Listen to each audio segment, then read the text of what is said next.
أول ما الطائر هجم على حسام غمض عينه واستنى نهايته، بس فجأة الدنيا سكتت وحسام فتح عينيه ببطء علشان يشوف في إيه. اتفاجئ إن الطائر واقف قصاده بس بيتموج كأنه سراب واختفى فجأة، وكل حاجة معاه سكتت. حسام كان يعرف شاب اسمه أدهم عنده خبرة في التعامل مع الجن، اتفق معاه يجي يشوف إيه الموضوع وإيه اللي بيحصل معاه ده. أدهم بعد ساعتين كان وصل وحسام حكى له على كل الموضوع، وعلى طول أدهم بدأ يشغل الرقية الشرعية في الشقة وجاب مية وملح وقعد يقرأ عليهم ويرشهم في الأركان. وعلشان حسام يطمن قال له إنه هيبات معاه علشان يتأكد إن الطائر المرعب ده مش هيظهر له تاني وإن كل حاجة خلصت. فضلوا سهرانين لحد الصبح ما طلع، وأدهم طمن حسام إن كده تمام مفيش حاجة هتحصل تاني، بس للأسف كان غلطان. حسام بالليل كان في البيت لوحده وبيذاكر ومركز، وفجأة النور رعش. حسام اتخض، ما هو الحكاية مش ناقصة، بس لما بص قدامه قلبه كان هيقف من الرعب. على الحيطة قدامه كان في خيال لكيان ضخم جري بسرعة واختفى فجأة، هيئته تبان كأن ليه شعر كثيف على جسمه. أما أدهم بقى فغلط غلطة كبيرة،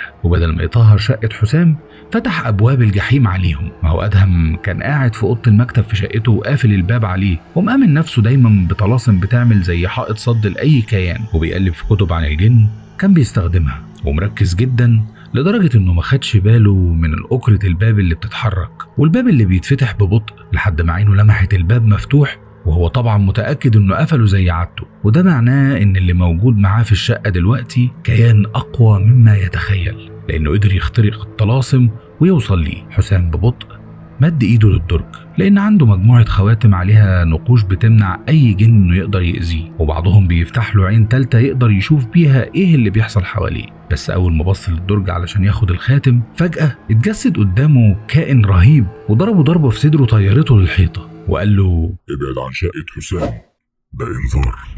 واختفى.